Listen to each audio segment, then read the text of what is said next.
He wasn't supposed to run, but when the bullets came from all sides and the radios went dead, a single German shepherd broke ranks, disappeared into the jungle, and came back with something no one expected. It wasn't luck that saved those Marines. It was disobedience. The jungle screamed with gunfire, leaves shredded mid-air. A mortar cracked open the ground near the foxhole where Sergeant Morales clutched his wounded radio operator, blood mixing with red dirt. They were surrounded. 62 Marines cut off, their communications fried, and the Japanese moving in fast from 3 sides. That's when Chopper, the K-9 unit's German shepherd, broke formation. Against every command and instinct, the dog slipped his handler's grip and vanished into the trees. "Chopper, heel!" someone shouted, but he was already gone. Minutes ticked by, then 20, then 30. Most assumed he'd been shot or lost in the jungle, until suddenly, through the underbrush, came a figure. The dog first, panting and foaming, followed by a U.S. patrol unit from the rear supply column, drawn by the sound of Chopper's barking. They had no idea anyone was still alive out there.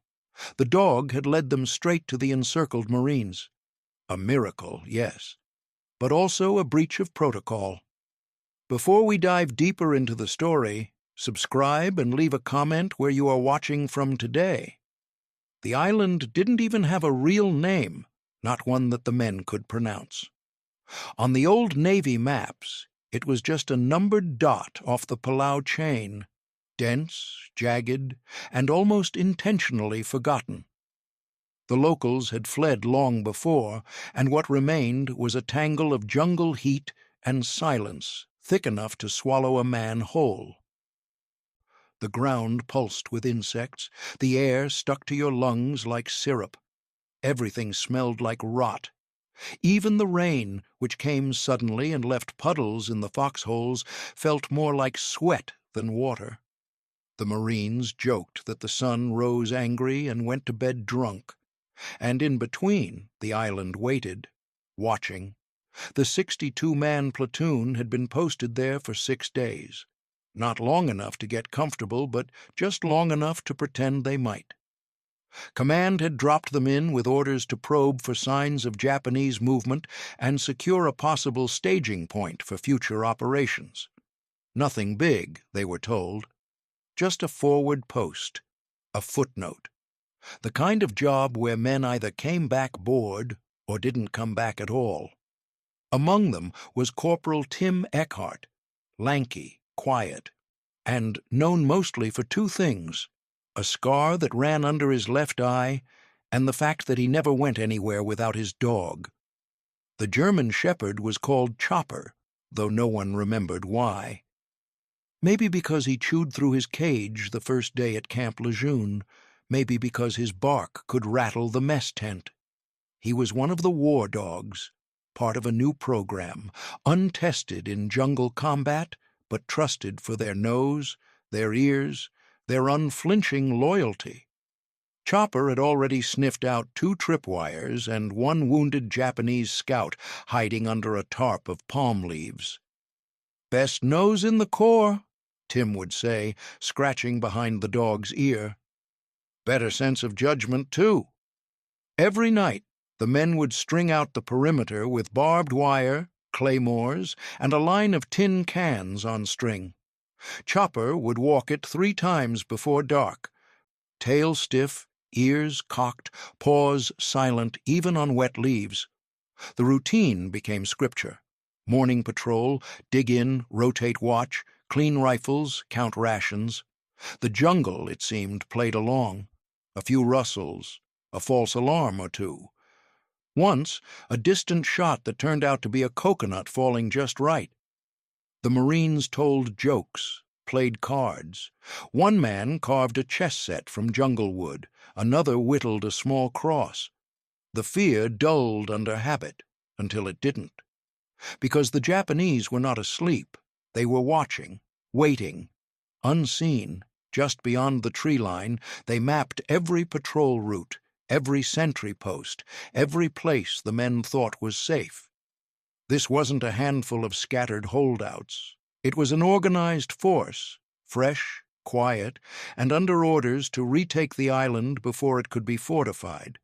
They had watched the dog, too, studied his routes, marked his patterns, and in the silence that had tricked the Americans into believing nothing was coming, the Japanese laid their trap. No one noticed the shift. Not yet. A small detail here, a footprint in the wrong place, a ration tin missing from camp. But Chopper paused more often on his patrols. He would stop, sniff the air, stare into the trees. The men laughed it off. "He's spooked by squirrels," one said. "Even dogs get island fever." But Tim watched the dog's back stiffen each night, the way his paws spread, the low whine that never reached a bark. He didn't say it aloud, but he felt it. Something was coming. The routine had become a lullaby, and they were all asleep inside it. What none of them saw, not yet, was that the island had already closed its fist around them.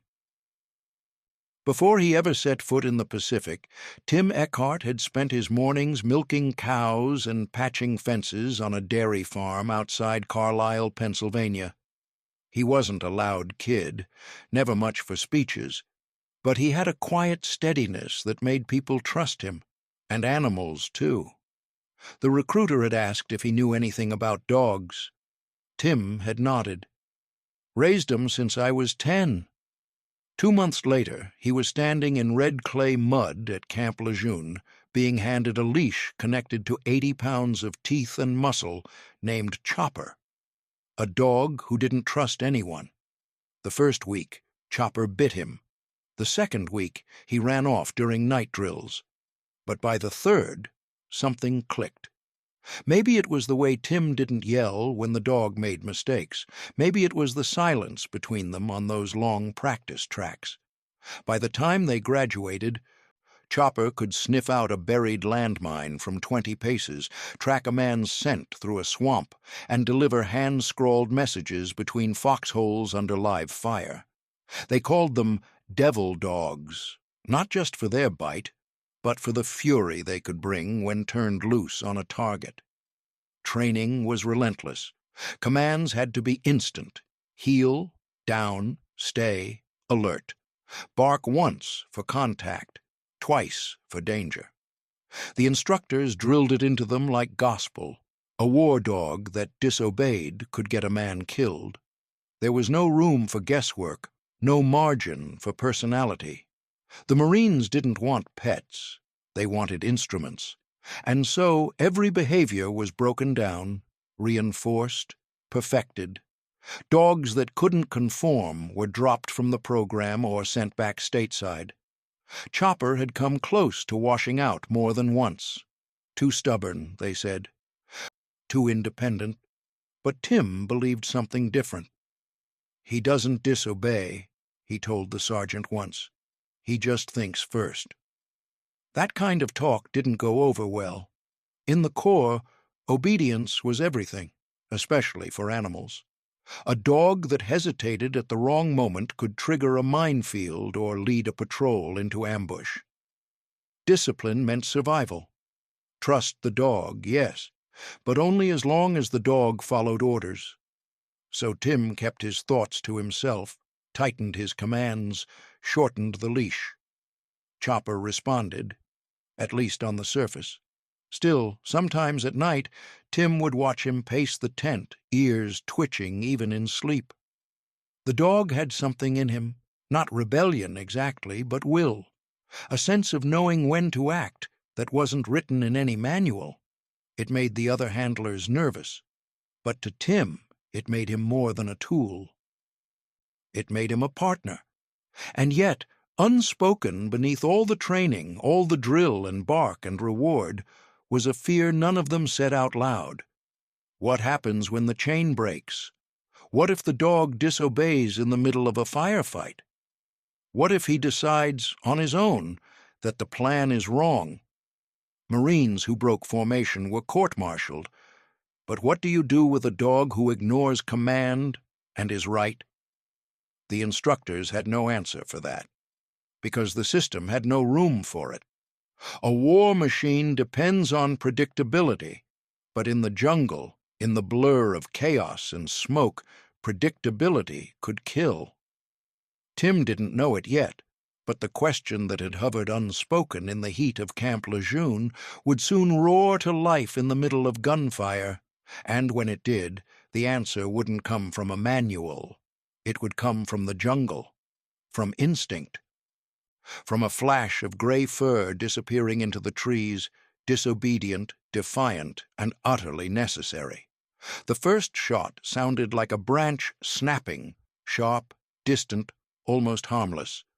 But then came the second, and the third, and by the fourth every man was on the ground with rifles raised and hearts pounding. The jungle exploded. Not with fire at first, but with sound, the screaming of birds scattering from the canopy, the buzz of bullets slicing through leaves, the unmistakable roar of Japanese machine guns firing from elevation. Someone yelled, "Contact!" but the direction was wrong. A flare hissed to life and lit the trees in ghostlight. And that's when they saw it. The ridge, camouflaged dugouts, muzzle flashes, shadows moving in coordinated bursts. The Japanese hadn't stumbled onto the Marines. They'd been waiting. In seconds, the recon mission dissolved into chaos. The point man dropped before he could speak. Two others fell trying to drag him back. The platoon scrambled behind logs, dug shallow positions, returned fire into an enemy they couldn't see. Radios crackled. Static, silence, fragments of calls cut mid-word. Their comms were jammed, or fried. Either way, they were deaf. Sergeant Morales tried to rally a retreat, but the ridge fire pinned them down. And then, without warning, the second wave hit from the right flank. Grenades, screams, dirt lifted off the ground like it had been punched by God. It was no longer a firefight. It was a trap, full and merciless. By the time the sun dipped behind the ridge, half the squad was hit. Some were dead, others couldn't be moved. The wounded lay behind a shaky makeshift perimeter. No medic, no evacuation plan, no way to call for air support. Morales, blood soaking through his sleeve from a shoulder wound, crawled to check on each man. His voice was hoarse, lips dry, eyes darting to the tree line. "We're boxed in," he muttered. "They've got the high ground. We're not getting out unless someone finds help." But there was no one to send. No runner would survive the ridgeline. No message could cut through the static. That's when Morales's eyes fell on the only soul not cowering behind a weapon. Chopper was pacing, not whimpering, not barking, just pacing, low to the ground, nose twitching, hackles up. He hadn't gone to the wounded. He hadn't hidden. He was scanning, reading the air, the wind, the pattern. Tim reached for his leash, fingers shaking. "Down," he whispered. "Stay." But Chopper didn't look at him. His eyes were fixed on a narrow gap in the underbrush, just wide enough for a body to slip through. Tim repeated the command. "Stay, damn it!" But the dog didn't flinch. Then he moved. Fast. Low. No bark. No warning. He bolted through the gap and vanished into the green. A blur of gray and black, swallowed by leaves. "Chopper!" Tim shouted, half rising, catching a bullet graze across his helmet for the trouble. He dropped again. Morales turned. "What the hell was that?" "He's gone," Tim said, breath catching. "He ran." The men thought it was panic, that the war dog had finally broken, and in truth, Tim wasn't sure himself, but something gnawed at the back of his skull. The way Chopper had looked before he left, not wild, not afraid, but focused. In that hell of smoke and blood, The silence after the dog vanished was worse than the gunfire. It felt final. Like the last bit of hope had slipped through their fingers. They didn't know it yet. Not Tim, not Morales, not any of the 62 Marines pinned beneath a dying sun, but that act of defiance, that break in training, had already set something in motion. The question now wasn't whether the dog had run. The question was whether he'd come back. The jungle closed behind him like a curtain. 1 second he was there, a gray streak weaving low through the brush, and the next, gone. Not a rustle, not a sound, just empty green. A few of the men saw it happen from behind their logs and craters. Private Delaney, crouched in a hollow stump, swore he saw Chopper pause for half a breath before slipping into the gap like he was choosing the path on purpose. "He looked straight ahead," Delaney would later say. "Not scared, not wild-eyed, like he knew exactly where he was going." Others weren't so sure. Gunfire messes with the mind. Shapes blur. Animals bolt. Some swore the dog had panicked, ditched the leash, ditched the unit, ditched the mission. And maybe that would have been understandable. After all, the sky was splitting open. Men were bleeding out. The earth shook with every mortar. Even the bravest man could falter. Why not a dog? But Tim Eckhart didn't see any of that. All he saw was the leash gone slack in his hand, the one damn command that hadn't stuck. His voice caught as he yelled again, "Chopper!" But there was no bark in return, no rustling of paws, nothing, just the rattle of rifles and the bitter stench of cordite.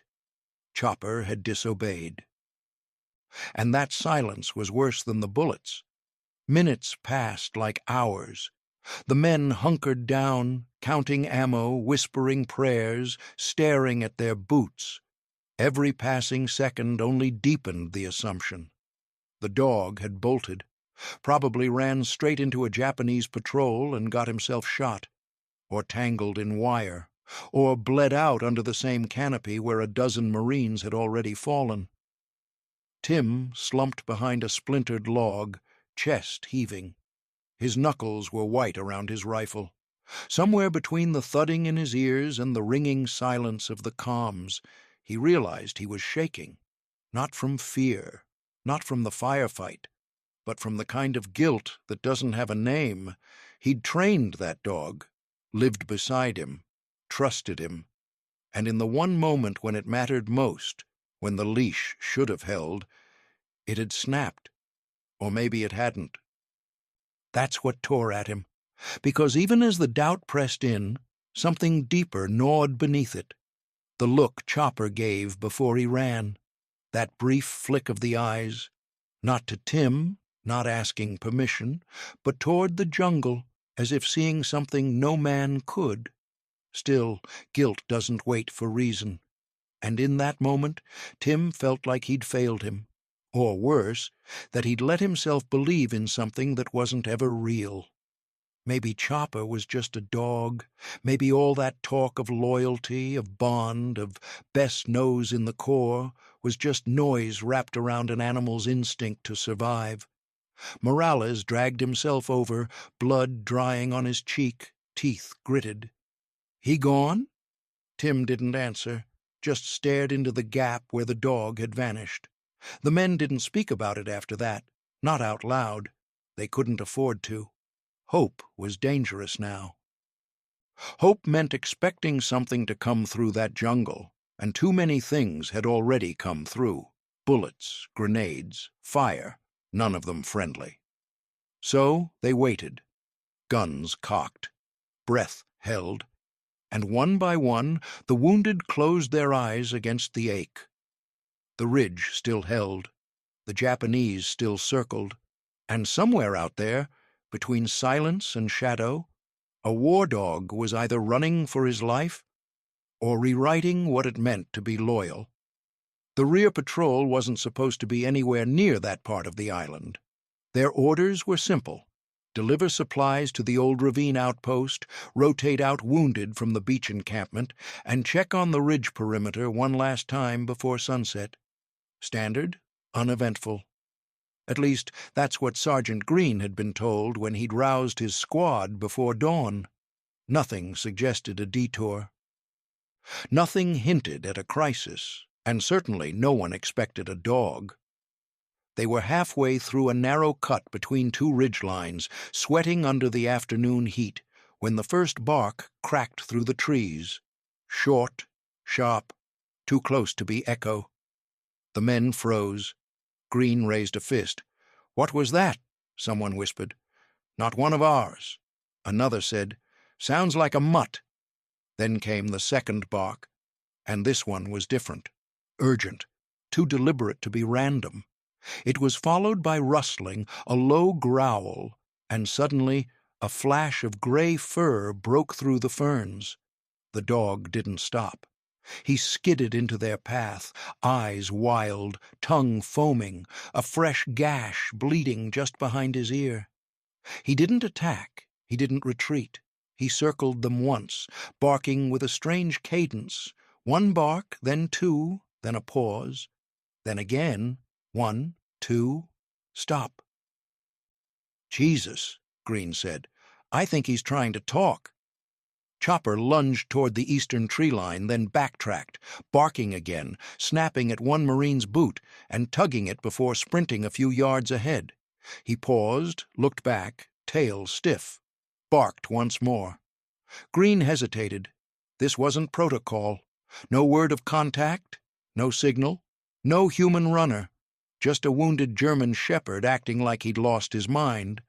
But instincts die hard in war, and the dog didn't look lost. He looked like he knew something the rest of them didn't. Against regulation, Green gave the order. "Weapons ready, we follow him." The squad moved through underbrush so thick it clawed at their faces. Vines, roots, moss-covered logs. None of it slowed the dog. He would dart ahead, then return. Bark, circle, lead again. He was herding them, pushing them forward like sheep through a burning pasture. They didn't know it yet, but they were moving fast, faster than any human scout could have plotted. Chopper took blind turns without pause, sprinted over blind dips, ignored false trails. Something in him had mapped the path, smelled it, remembered it. 35 minutes later, the barking stopped. That was the moment Green knew it was real. They hit the edge of the clearing just as the sun began to dip below the canopy. Smoke hung low, rising in wisps from cratered soil. The air smelled like blood and oil and damp foliage. At first, the scene didn't make sense. Then the shapes came into focus. Helmets, boots, bent bodies, sandbags hastily thrown into a ring, and in the center, huddled beneath tarps and twisted ponchos, were Marines, 17 of them down, wounded and bleeding, but alive. A few raised their heads. One shouted something hoarse. Then came a cheer. Not loud, but ragged, the sound of men who'd already begun digging their own graves, and now saw a lifeline break through the trees. Tim Eckhart stood slowly, rifle in hand, face streaked with mud and disbelief. When he saw Chopper limp into view behind the patrol, tail still high despite the blood on his flank, he dropped to his knees. The war wasn't over, but for now they were no longer alone. Chopper had brought them back, and there was no time to waste. The ridge was still hot. The Japanese hadn't pulled back. They were repositioning, shifting like shadows through the underbrush, waiting to strike again. Green gave the signal, and his squad fanned out, rifles up, forming a hasty perimeter as medics dropped to their knees beside the wounded. Bandages were slapped on, morphine jabbed into arms, stretchers unfolded like creaky wings. The air pulsed with tension, and Chopper, despite the gash on his side, moved like a ghost around the edges, scanning, sniffing, circling the ring of chaos like it was his own pack to protect. One Marine tried to push the dog back, afraid he'd get underfoot. Chopper growled, low and unrelenting, then darted to a nearby body, sniffed the face, and let out a short, urgent bark. "He's still breathing," a medic shouted, dropping to check the pulse. They hadn't even seen the man under the tarp. Chopper had. Smoke grenades hissed to life, clouding the clearing in thick white fog as the patrol began pulling the wounded out 2 at a time. Gunfire cracked from the ridge. Dirt kicked up inches from the stretchers. The trees came alive again with the bark of rifles and the thunder of Japanese machine guns. It was like the jungle knew time was running out, like it couldn't stand to let them go. Tim refused a stretcher. His leg was torn but not broken. He limped with a rifle slung over his shoulder, Chopper at his side, the leash long gone, but the bond holding tighter than ever. Every time a man fell behind, the dog circled back, barked, snapped, herded. He didn't rest, didn't blink, didn't leave a single man unattended. Halfway through the retreat, the second ambush hit. It came from the northern slope, a tight burst of fire that caught the column mid-extraction. One Marine went down with a cry, and panic rippled through the line. The stretchers staggered. Men dropped to prone. Returned fire blind into the jungle. For a moment it looked like everything would collapse, like the rescue would become a massacre. And then Chopper broke formation again. He charged the tree line, barking like mad, a banshee's howl tearing through the smoke. It didn't make sense. He didn't attack. He just made noise, loud, erratic, furious. The barking ricocheted through the trees like a dozen dogs screaming at once. It was just enough. The Japanese fire paused, 1 second, maybe 2, a hesitation, a confusion about what was coming through the smoke. And that was all the Marines needed. Grenades arced into the trees. Suppression fire pinned the enemy. The patrol surged forward, dragging bodies, shouting commands. No one looked back. By the time they reached the edge of the friendly perimeter, the sun was nearly down. Shadows stretched long across the compound as corpsmen rushed out to meet them. Jeeps rolled in. Medical tents opened their flaps. Hands grabbed for stretchers. Triage orders shouted over the drone of returning engines. In the quiet after, when the shooting stopped and the names were counted, the final report was delivered without ceremony. 62 Marines recovered, 17 wounded, 4 dead. 1 war dog, bleeding but upright, lying at the foot of Corporal Tim Eckhart's cot, curled tight, eyes open, wide and sleepless. No one tried to move him, not even the medics, because they all knew what the dog had done, and they all knew who'd brought them home. But the Marine Corps didn't run on feelings. It ran on rules. 2 days after the extraction, while the wounded were still being stitched and the dead laid out under canvas, an official inquiry was opened. The paperwork came down from Division Command. Incident review, unauthorized animal action, violation of leash protocol, potential dereliction of handler responsibility. It didn't matter that the dog had saved over 50 lives.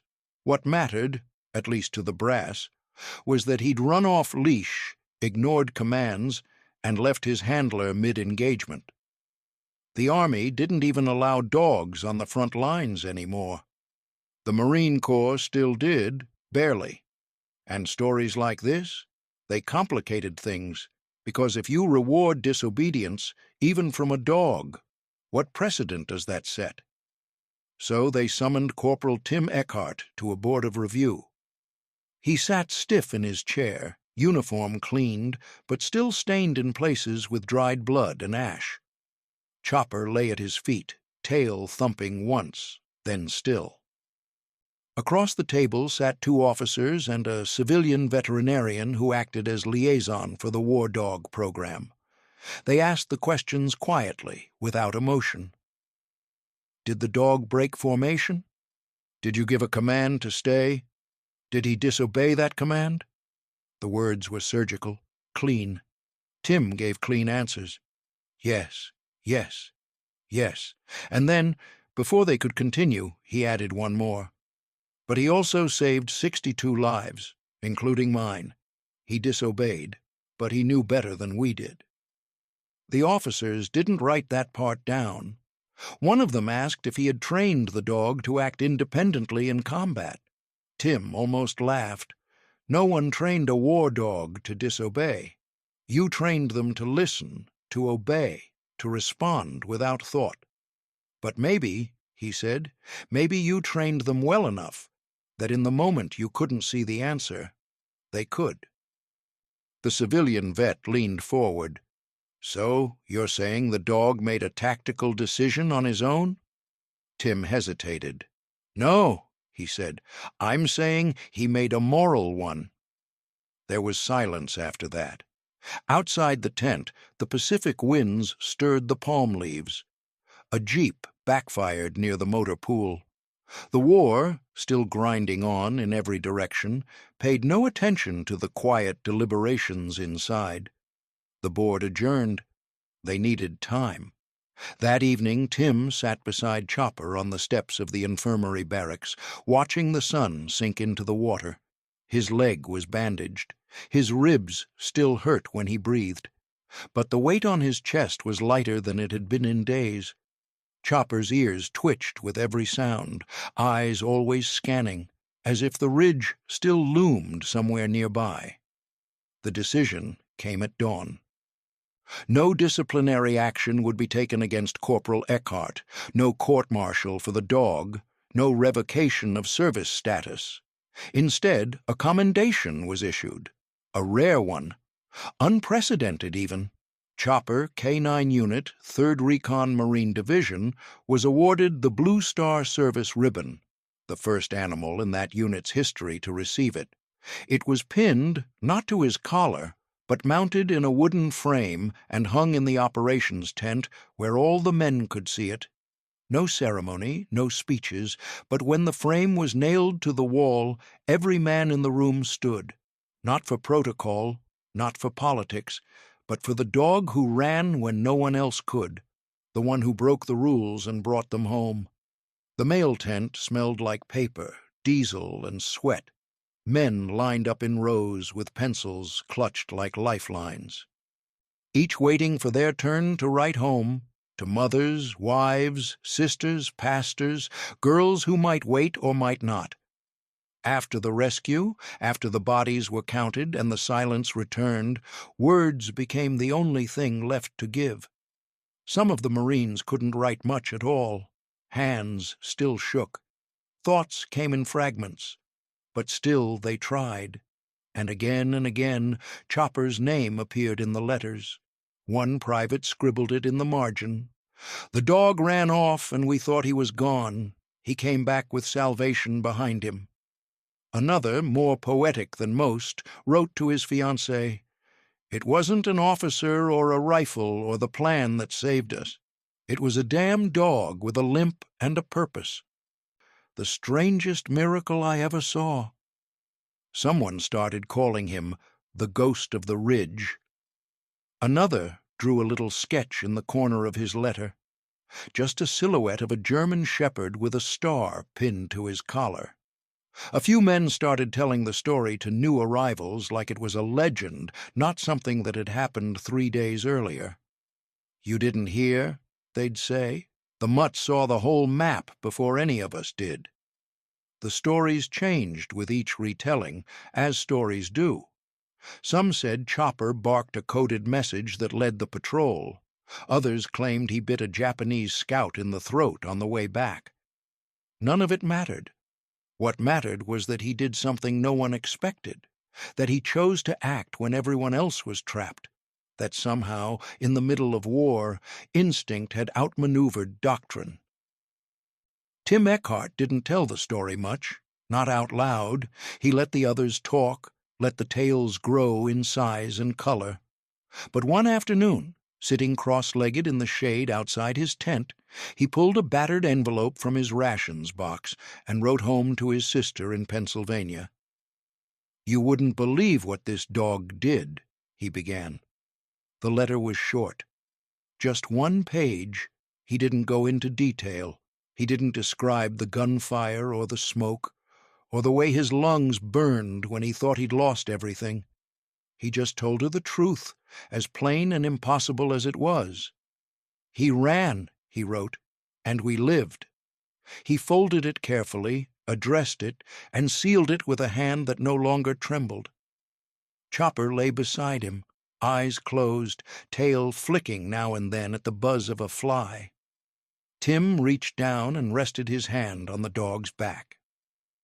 Said nothing. Didn't have to.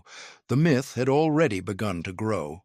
At chow lines, in whispered jokes. One corporal swore Chopper had sniffed out a sniper once, 2 clicks off. A cook said the dog only ate after the wounded were fed. A junior officer swore he'd seen Chopper wake a sleeping sentry moments before a Japanese patrol passed by the wire. None of it was recorded officially. The war had too many other things to catalog. But inside the camp, where memory blurred into meaning, a quiet reverence began to take hold. Some heroes wore stripes, some carried rifles, some had medals pinned by generals, and some, the ones who saved lives by breaking all the rules, wore only fur, a limp, and the memory of what they'd done passed from one soldier's letter to another's shaking hand, and from there into legend. In December of 1945, Chopper was officially discharged from military service. His record was brief, but unlike any other. 1 unit saved, 17 wounded guided to safety, and a commendation framed in headquarters that still bore a few smudges of jungle mud. The paperwork marked him honorably released. But the truth was, no one quite knew what to do with a hero that walked on 4 legs. Tim Eckhart didn't hesitate. When the war ended and the papers cleared, he signed the release form, packed Chopper's collar in his duffel, and brought him home to the same Pennsylvania farm where he'd grown up. Wide fields, a crooked red barn, hills that dipped into quiet creeks. The sky felt bigger there, the silence heavier, but the quiet didn't settle easily, not for either of them. Tim slept with the windows open, even in the cold. Said he liked the air, but sometimes, when the night was too still, he'd jolt awake, drenched in sweat, heartbeat drumming like the old ridgeline had never let him go. And each time, without fail, Chopper was already at the foot of the bed, ears up, body tense, eyes scanning the dark, as if whatever had chased Tim out of sleep had chased the dog too. During the day, Chopper would roam the fence line, not aimlessly, not playfully. He patrolled it, head low, shoulders tight, the way he'd once skirted jungle flanks. No one asked him to, no one trained him to, but some habits don't unlearn easily. And though there were no ridges now, no enemy positions or ambushes hidden in the corn rows, Chopper walked them like they mattered. Neighbors came by, at first out of kindness, then out of curiosity. Some had boys who hadn't made it back. Others had seen the letters, heard the story. A dog that broke ranks. A platoon saved. They came and stood by the fence, not sure what to say. Some brought bones. One man from Harrisburg brought a camera and asked to take a photo with the war hero. Chopper wouldn't come close. He stayed by Tim's side, eyes locked on the visitor until he left. One spring morning, a local school teacher stopped by with her young son in tow. The boy couldn't have been more than 7. He had freckles and scuffed boots and a notebook clutched tight in one hand. He stood a few paces back, too shy to approach, until his mother gently nudged him forward. "Sir," the boy asked, "is it true your dog didn't do what he was told?" Tim smiled. He looked down at Chopper, who had just then laid his chin on his paw, but still watched the child with quiet attention. "That's true," Tim said. "Why'd he break the rules?" Tim looked out across the pasture, the wind moving slow through the tall grass. He didn't answer right away, but when he did, his voice was soft and sure. "Because," he said, "he was smarter than the rest of us." The boy wrote that down, every word, and when they left, Chopper stood, walked the fence once more, then lay by the porch as the sun dipped low behind the hills. Peace had come, but not forgetfulness. Somewhere deep in him, the dog still remembered. And so did Tim. Years later, long after the war had faded from the front pages and the men who fought it had aged into grandfathers and ghosts, a photo sat quietly in the Marine Corps archive in Quantico, black and white, grainy, a German shepherd, ears perked, paw resting on the brim of a dented helmet that sat in the grass beside him. No caption. No date, no names, just the image. Most visitors walked past without noticing. Some paused, tilted their heads, moved on. But for those who knew, those who'd been there or who'd heard the whispers, passed from bunk to bunk in the camps long after the guns had gone silent. That photo meant something more. It was a memory, frozen and unspeaking, of a different kind of hero. The kind who didn't salute, the kind who never learned rank, the kind who didn't need a command to do what was right. Chopper's name never made it into the official histories. His commendation was quietly retired. The Blue Star ribbon faded on a dusty tent wall and was eventually boxed with the rest of the unit's effects, lost in a shuffle of reassignments and reorganizations. No statue, no parade, just stories, scattered like seeds across the years, stories told in bunkhouses, in hunting lodges, in barns and fire stations and back porches by men who would pause, grin, and say, "You ever hear about the dog on the ridge?" And then they'd tell it again, not with exaggeration, not for glory, but because it mattered, because it said something they couldn't explain any other way. That day in the Pacific, when the jungle folded in and the ridge was lost, no one followed orders and made it out. They lived because something disobeyed, because something wild and loyal and wholly outside the manual chose instinct over instruction. And that choice saved them. For the Corps and for every military outfit since, the rule books remain thick. Obedience is still the creed, orders are still absolute, but every now and then, buried deep in the footnotes of field reports and combat journals, you find traces of moments that don't fit, that bend the rules, that ripple with a strange, stubborn grace. Moments where the chain of command skipped a link, and still, somehow, held. Tim Eckhart never tried to change the record. He didn't write a memoir. He didn't chase recognition.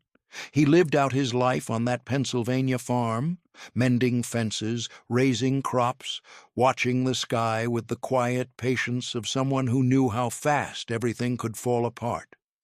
When people asked about the war, he'd tell them a little, mostly about the men, sometimes about the heat, and if they were patient, he'd get to the part about the dog. He was different, he'd say. Didn't always come when called, but he came when it mattered. That was all. Maybe that's the real lesson, the one no regulation can quite prepare for, that sometimes the bravest thing you can do is break formation, to trust what you feel even when no one else sees it, to run, not away from danger, but toward the one crack in the lines where hope might still break through. And sometimes that hope has 4 legs, a bleeding flank, and a bark that echoes long after the jungle has gone silent. Not all heroes wear stripes. Some just don't come when called.